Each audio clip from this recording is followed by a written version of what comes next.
ቁርአንን በመጠቀም ብቻ ኢየሱስ ክርስቶስ አምላክ እንደሆነ ላሳያችሁ። እስከ መጨረሻው ይህንን ቪዲዮ ተከታተሉት። ክርስቲያኖች ኮፒ ሊንክ አድርጉት። በቀጥታ ወደ መረጃዎቹ ሱራ 57 ከቁጥር 3 ጀምሮ ወይም 3 ላይ ያለውን ቃል ብቻ ልንገራችሁ። እዩ ጩፋ አዋሳ ገባ። ያውና ቃለን ምን አዲስ ነገር ተነግረናል ልትሉ ትችላላችሁ። ተመልከቱት ቪዲዮ ፈላለን የእግዚአብሔር ሕይወት እዚህ ጽዋ ውስጥ አለ። በኢየሱስ ስም አሜን።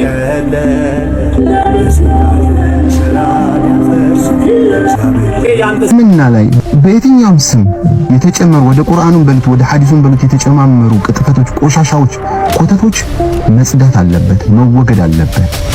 አስቡት አንድ ሰው ለምን የሀገር መሪ ቢሊየነር ባለሀብተኛ ሰው አትሆኑም? ስትሞቱ ትረሳላችሁ። ለራሳችሁ መኖር ጀምሩ። ለፈጠራችሁ እግዚአብሔር መኖር ጀምሩ። ምክንያቱም የማይረሳችሁ እሱ ነው።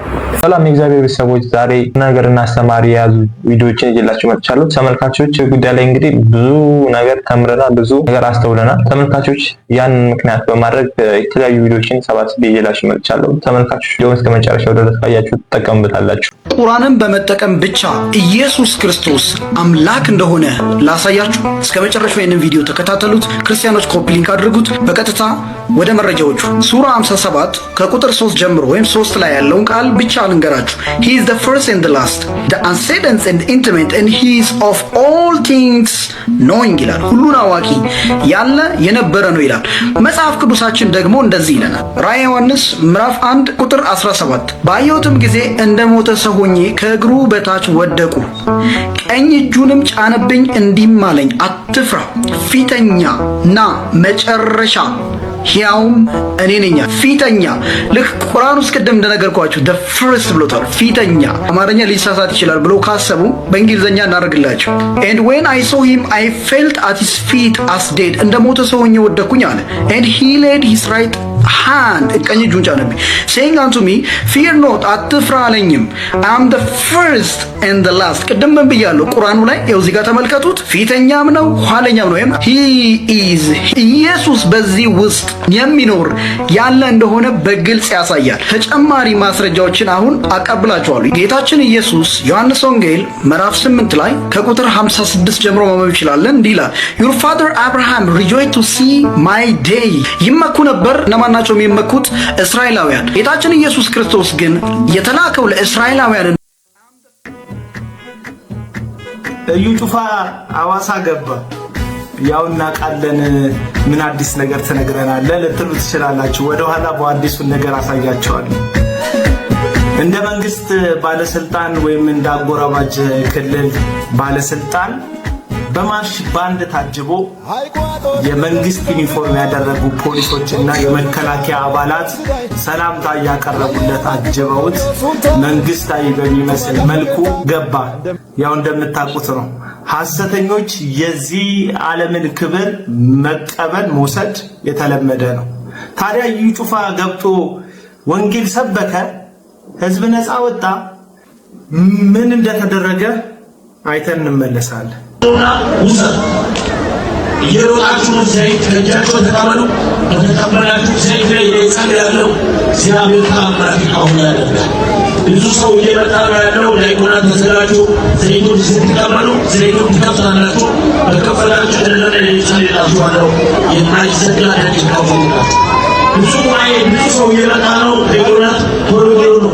ዘይቱን ተቀበሉ። ከዛ በቤታችሁ በልጆቻችሁ በትዳራችሁ ያልወደዳችሁ ሰዎች የውስጥ የተዘገባችሁ መማር እየፈለጋችሁ ያልተማሩ እኔ በሰጠቱ በእግዚአብሔር ቃል መሰረት ጸልያ ደግሞ ክራይስተር ኢንተርናሽናል እችን ደግመን እንስማት። ምን አለ? ክራይስተር ኢንተርናሽናል ዘንዶ ያልቻላት ግባብ ያልቻላት ወረኞች ያልቻሏት መተኞች ያልቻሏት ሰብራ እየተራመደች ያለች ታረዩ እግዚአብሔር የቀባው እውነተኛ የዋይነትን ሰው እሱ አብሮበት ነው። እግዚአብሔር ባሮ ይኸው ወንጌላዊ ታወተ ዛሬ ዛሬ ድረስ እግዚአብሔር ባሮ ኑና ለቁና በተቀበረ ብዙ የሚመጣ ስለሆነ ኑ ወደዚህ ጸልያችኋል። የእግዚአብሔር እጅና ድንቅ ታየ። ወይስ የእግዚአብሔር ቃል እውነተኛ ትምህርት ተሰበከ? አይደለም። ዘይቱን እየገዛችሁ ውሰዱ፣ ኑ ይጸለይላችኋል። ክራይስት አርሚ ቸርች መቼም ክራይስት አርሚ የሚባል እዩ ጩፋ ከሚመራው የግል ሱቁ ሌላ ቤተክርስቲያን የለም። ከላይ ገበያውን የሚያጧጥፍለት ሰው ምን እያለ ነው የሰማነው? እግዚአብሔር የቀባው በጣም ቅን ሰው የሆነ ሰው እያለ የእዩ ጩፋን ስም እየጠራ ከዛ ዘይት ሽያጩን ሲያሟሙቆ ታያላችሁ። ልጅ ትወልዱበታላችሁ፣ የተዘጋ ነገር ይከፈተላችኋል እያለ ማለት ነው። እኛ የዋህና ትሁት ደግሞ ቅን የምናውቀው አንድ ክርስቶስ ኢየሱስ ነው። እሱ ለሐዋርያቱ ምን ብሎ አስተማራቸው? በነፃ የተቀበላችሁትን በነፃ ስጡ። ጉዳዩ የዘይት ካልሆነ ጉዳዩ ሰው እንዲፈወስ ከሆነ ሰዎች እንዲፈወሱ የተሰጣቸው በላይ በሰማይ በታች በምድር ከምድር በታች ያለው ሁሉ ምላስ ሁሉ ኢየሱስ ጌታ ነው የሚልለት አንድ ስም እናውቃለን፣ ኢየሱስ። ተመልካቾች እንግዲህ በኢዩ ጩፋ ላይ ብዙ ጉዳይ ነገር ተነስቷል፣ ብዙ ነገር ተከፍቶበታል። ካውንስል እሱም እንደዚህ ሁለት ጎራ ሆኗል። እንግዲህ መጨረሻቸውን ያሳየን። በእመቤታችን በቅድስት ድንግል ማርያም እንደዛ ተሳልቆ እንደዛ ተሳርቦ በቤተክርስቲያናችን ላይ እንደዛ አላግጦ መጨረሻውን ያሳየን እላለሁ። እግዚአብሔር ልቦና ይስጠው። ለማንኛውም የሚገርማችሁ ነገር የኛ በቅባ ቅዱስ ዘይት ላይ ሲያሾፉ ቆይተው ዛሬ መልሰው ከኋላ እንደገና ተነስተው የራሳቸው ዘይት መሸጥ ጀምረዋል። እስኪ እግዚአብሔር መጨረሻቸውን ያሳየን። እንቴ ሊያደርጉ ከማይችሉ 16820 ምክንያቶች መካከል አንዱ ሊሆን ይችላል። ከዚህ በላይ ምንም አልልም። እናንተ ተመልከቱና ሐሳብ አስተያየታችሁን ስጡ። ተመልከቱት ቪዲዮ። አፈላለን የእግዚአብሔር ሕይወት እዚህ ጽዋ ውስጥ አለ። በኢየሱስ ስም አሜን።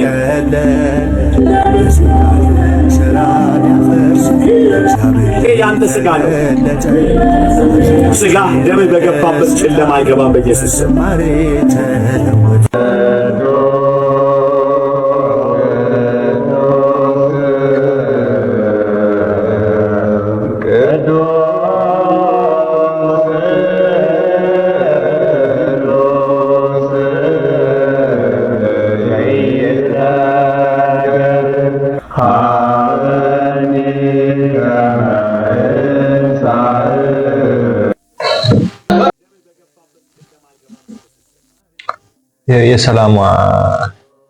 ሰላሟን አያችሁ። ያን በብጥብጥ የሚሰጥ ስጋና ደም የለም።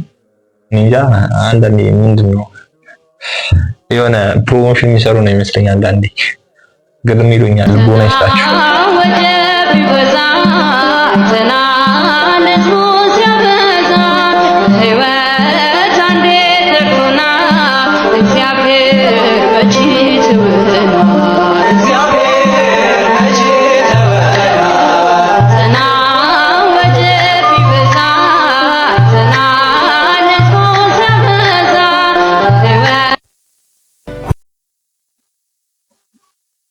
የትዕግስት ጥግ ነው ያየሁት። የምር ምንም ወጣትም ሳቸው ሽማግሌ ቢሆኑ አክብሮት አለ። በቃ በየትኛውም ቦታ እንዳይመታቸው አባት ሆኑበት፣ እንዳይሰርባቸው አባት ናቸው። ደግሞ ክርስትናው አለ፣ ክርስትና ይዞታል። ይጣጣራል እኮ ግን ሊያወጣው አልቻለም። ምንም ሌላ እምነት ተከታይ ቢሆኑ ሰው ነው። በቃ በሰውነቱ ይከበራል።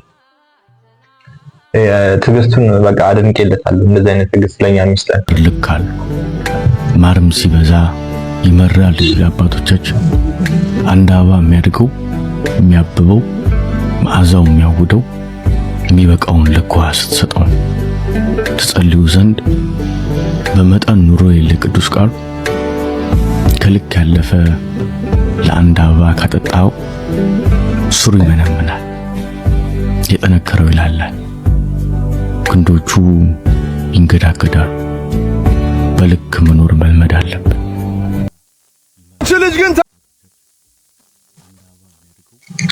ልካችንን አለማወቅ ነው ብዙ ነገር ያሳጣን። ብዙ ነገር በቃ እዚያም ሆን ልክ ነገር አናውቅም።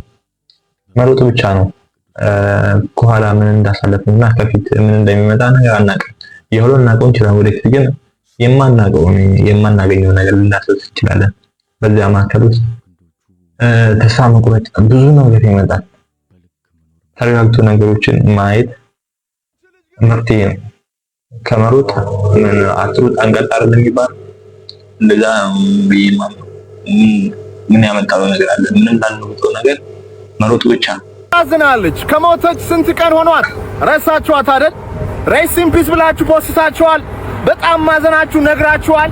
እሷ ስለሞተች ግን ህይወት ያቆማችሁ ሰዎች አላችሁ።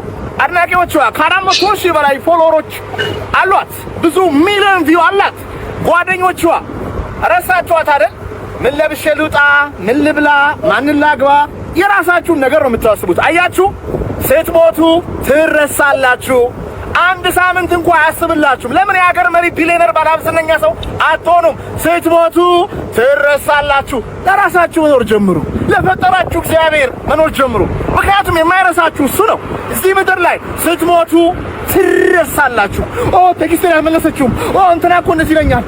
አትጨነቅ ወንድሜ፣ ስትሞት ትረሳል። እግዚአብሔር ግን አይረሳህም።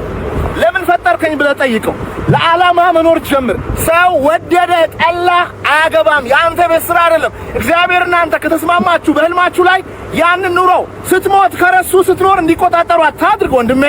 ትረሳለህ። አንተ ምንም ትረሰኛለህ። ሞቼ ምናልባት ይሄን ቪዲዮ ለቪዲዮ ልታየው ትችላለህ። ረስተኸኝ ብሮ የሚባለው ልጅ። ስለዚህ እንድትቆጣጠረኝ አላደርግም። የራስን ህይወት ኑር።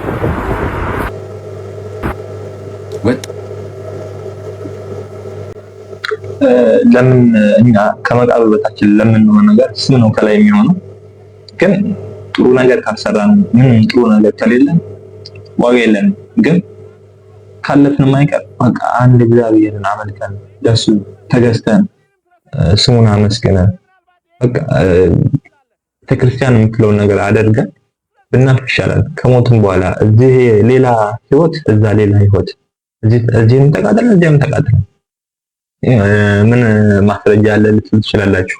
ማናየውም ልንል እንችላለን።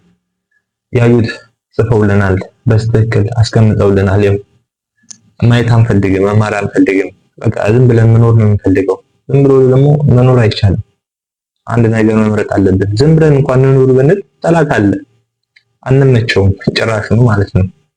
ዲያብሎስ ከስር ከስር ሊያጠፋን የሞከረው ያስባል፣ ሐሳቡን በእኛ ላይ ይዘራል። ሐሳቡን ደግሞ እኛ እንደ ሐሳብ ተቀብለን ላንፈጽመው እንችላለን። ያው የፈጸሙት እያለፉ ነው። እግዚአብሔርን አመስግነንለት እንረሳለን፣ እንጠፋለን። በቃ ሊሆን 2 ቀን 3 ቀን አለቀ። ከዚያ በኋላ እስከ ዛሬው ራሱ 40 ቀን ቆይቶ ያን ሰው ምንድነው ዘፈን ምናምን ነገር አናዳምጥም። ዛሬ የለም። አንድ ቀን ከሞላ በቃ ከላት ካርታ ይዞ እዛ ለቅሶ ቤት ይዞ ቁጭ ማለት ነው። ከዛ ውጭ ምን ነገር አለ? ምን እንዲሁ ሮጠን ከምናፍባት አለ ሮጠን እግዚአብሔር ደጅ ሄደን ጥሩ ነገር ለህይወታችን ለነፍሳችን ዘንድ መሄድ ይሻላል ብዬ አምናለሁ። ተምረ ማገናዘብ እየቻልክ ከዛ በኋላ ደግሞ ወደ ቅዱስ ቁርባን ለመቅረብ የምታስብ አይነት ሰው ከሆንክ፣ ክርስቶስን የምትናፍቁ አይነት ሰው ከሆንክ እና ስለ ኢየሱስ ግድ የሚሰጥ ከሆነ ዝም ብለህ አትነዳ። እሺ ይኸውልህ በደንብ ቁጭ ተብሎ ይታያል። አይ ቆይ እነሱ ምንድነው የሚሉት? እነዚህኞቹስ ምንድነው የሚሉት? ቤተክርስቲያን ምን ትላለች? እንጂ የሆነ ነገር በተባለ ቁጥር ብቻ ዝም ብሎ በጨለምተኝነት ዝም ብሎ በጭፍን እንደዛ አይኬድም። እንዴ በጣም ይሄ ለቤተክርስቲያን ሸክም መሆን ይባላል። ሸክም ምንም የክርስቲያን ትምህርትን ሳይማሩ ቁጭ ብሎ ዝም ብሎ ብቻ የሆነ ነገር በተባለ ቁጥር አንተማ መናፍቅን ምናምን። ይሄ በጣም እኔ ክርስቶስን በጣም በቃ ለኢርሳን የማንጠቅም ሸክሞችን ነው እና ፕሊዝ በተቻለን አቅም የትኞቹም ሰዎች ማለት እዚሁ ጋር ተሰባስበን የምንማማሩ ሁላችንም ብንሆንም ማለት ነው። አክሊልም የሆነ ነገር ስላለ ብቻ ነው በቃ እንደዚህ ነው እንድትሉ አይደለም። ጥያቄ ካላችሁ አክሊል ላይም አክሊል የኢርሳን ትምህርት ነው። ያው የቤተክርስቲያን ትምህርት ከሆነ ከኢርሳን አሰማን፣ ከቤተክርስቲያን ይሄንን የተናገርከው ነገር አሰማን። ኦኬ በላሳየን እኛ የአባቶቻችን ልጆች ነን በሉ እስቲ። የአባቶቻችን ልጆች ነን ስትሉ የሆነ ከልባችሁ ሊሆን ይገባል። ይሄ ዝም ብሎ ብቻ የአባቶቼ ልጆች ነኝ ምናምን ብለህ ከአባት ጥቀስ ስትባል አንድም አባት ማታመጣ ከሆነ ተው በቃ የአባቶች ልጅ አይደለም። የሆነ በልምድ ያስከው የዛ ነገር ተገዢ ብቻ ነው። ኦኬ ስለዚህ አንዳንድ ጊዜ ሰዋዊ የሆኑ ወጎችና ስርዓቶች ይኖራሉ በቤተክርስቲያን ደረጃ የሌሉ ሰዋዊ የሆኑ ሰው ሰራሽ የሆኑ ወጎች ለሰው ሰራሽ ወጎች ሲሉ የእግዚአብሔርን ቃል የሚተዉ ሰዎች አሉ። ጌታችን ፈሪሳውያንን እንደዛ የሆነ ሰዓት ላይ ተቃውሟቸው ነበረ።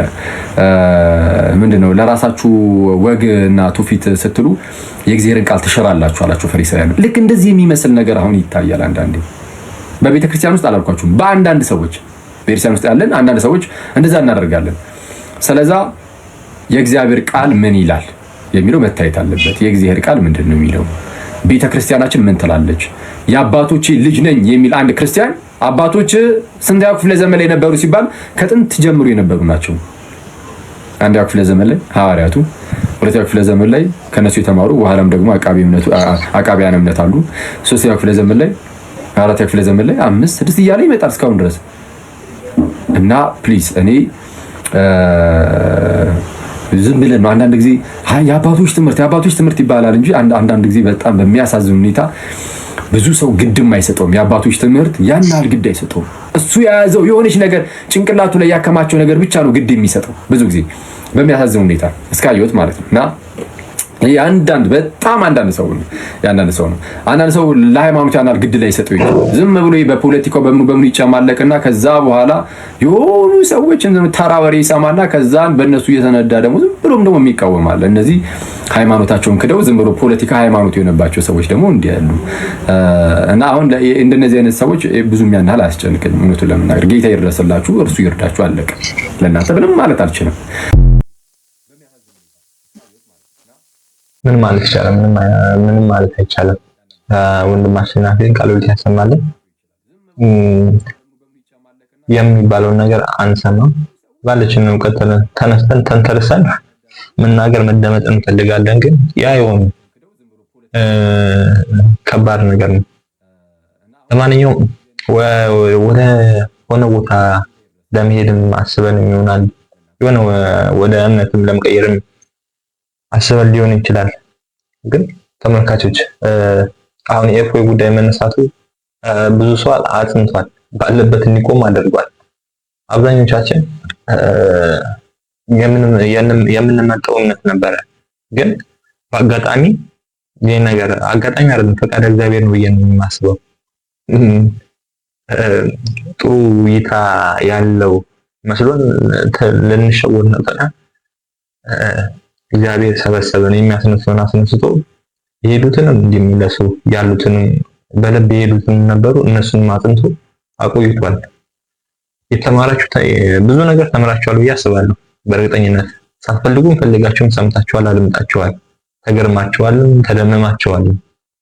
እና የራሳችን ሃይማኖት ምን እንደምትል፣ ምን እንደምታስተምር፣ ምን እንደምትሰብክ ሁሉ ነገር ጠንቅቀን አውቀን እሺ እዛ ምን ይላል ብለን ደግሞ እዛ መሄድ አይጠበቅብንም። መጽሐፍ ሁሉም ቦታ አለ፣ ገዝቶ ማስተያየት ማገናዘብ።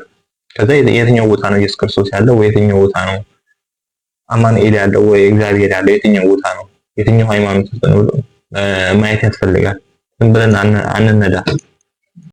እንደዚህ ሰው ዓላማ ምንድነው ይለኛል። በእስልምና ላይ በየትኛውም ስም የተጨመሩ ወደ ቁርአኑን በሉት ወደ ሐዲሱን በሉት የተጨማመሩ ቅጥፈቶች፣ ቆሻሻዎች፣ ኮተቶች መጽዳት አለበት፣ መወገድ አለበት። አስቡት፣ አንድ ሰው አላመነበትም በውስጡ እስልምና ወደ ኩፍር መሄድ ፈለገ።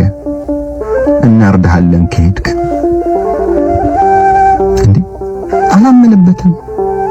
አላህ እንዲመለክ የሚፈልገው አምነህበት ከካድክም ካላሳመነህም መብትህ ነው። ቂያማ ቀን ላመኑት የራሱ ምንዳ አዘጋጅተዋል፣ ለካዱት የራሱ ቅጣት አዘጋጅተዋል። ቂያማ ቀን ነው የቸገረን። ዛሬ የአላህ ተወካዮች ነን ምድር ላይ ሁሉንም ሙስሊም ካላረግን ሞተን እንገኛለን። ከዛም ባሳልና ሁሉንም ተክፊር ካላደረግነው እንደኛ ሞተን እንገኛለን የሚል ግሩፕ ተፈጠረ። ስለዚህ እንደነዚህ አይነት ኮተትና ቆሻሻ የሆኑ ሐዲሶች ከቁርአን ጋር እንደሚጋጩ እያየኋቸው እንዴት ልቀበለው? እስኪ ያስረዱኝ። መሻሆቻችሁን ጠይቋቸው። አጠያይቅ ደግሞ ቻለው በዚህ ጉዳይ ምን ትላለህ? ከዛ እሳቸው ደግሞ እንደኔ ነው ሽደ ሐራም ነው። ይሄን እንደዚህ አይነት አጠያይቅ አጠይቁ። ይሄንን ሐዲስ ከዚህ ቁርአን ጋር ሙሉ በሙሉ ተጋጭቶ እያለ እንዴት አድርገን ነው የምንቀበለው? ቡኻሪ እንዳይከፋው የቡኻሪ መስፈርት እንዳይነካ እየተሻሸ ቆሻሻ የሆነ ከስድስት የቁርአን አንቀጽ ጋር የሚጋጭ ሐዲስ ተቀብለን እየሄድን በዲናችን በጣም ብዙ ቆሻሻ ጨምረን ሳለን የበላይነት እንመኛለን። ሀያታ ሊማ ተተመነው። ይህ ሰውዬ ከትናንት ጀምሮ በዚሁ ሶሻል ሚዲያ የልጁን ደፋሪ ብልት ቆርጦ ነው በሚል መነጋገሪያ ሆኗል። የወንድ ብልት ነው በእጁ የያዘው እያሉ ብዙ ሰዎችን እያሳሳቱ ይገኛል። በስፍራው ከነበሩ የዓይን እማኞች ባገኙት መረጃ መሰረት ሁኔታው ሌላ ሆኖ አግኝቼዋለሁ።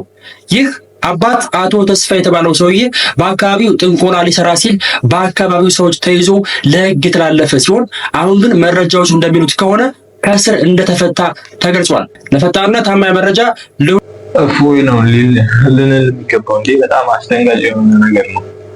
ኧረ ምንስ ቢሆን እኔ እንጃ ፍርደ ገምድል አታደርጉኝም እንዴ? ምንም ብትደፈርም ኖሮ ያው እንደ ሴት ያማል ይከብዳል። ግን አስባችሁታል? በጣም ከባድ ነገር ነው። ብቻ እንኳንም እሱ ከዚህ ከተጠያቂነት ወጣ፣ እንኳንም በዚህ ነገር ተጠየቀ እላለሁ። በእነዚህ አይነት ለዛውም አልታሰረም ወጣ። ያው መንግስት እንደዚህ አይነት ነገር አይመለከተውም። ጥንቆላ በሰው ላይ እኔ ወይ ስልብና ሊሆን ይችላል ወይ ሰውን አታስሮ ቁጭ ለማድረግ ሊሆን ይችላል። ያው እግዚአብሔር አጋለጠው፣ ሁሉም ነገር ሳይሳካ ቁጭ አደረገው ማለት ነው። እግዚአብሔር ይመስገን።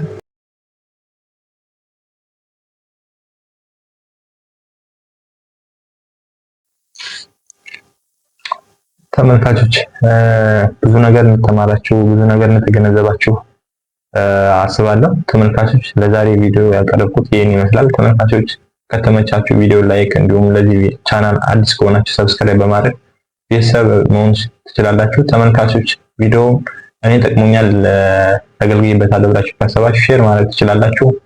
ለዛሬ ቪዲዮ ይሄን ይመስላል። ቻው።